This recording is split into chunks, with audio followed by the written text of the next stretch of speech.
I gave you my heart.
Okay guys, so our potato salad is ready.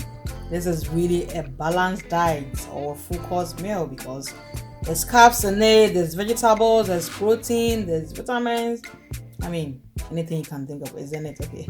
Alright, so with the egg, you can substitute it with meat or chicken or any kind of meat that you are good with.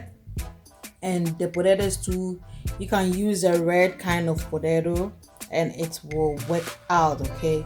Alright guys, thank you for watching. Don't forget to like, comment, share and subscribe for more videos from CONNIEMARTS TV, and I will see you next time. Bye.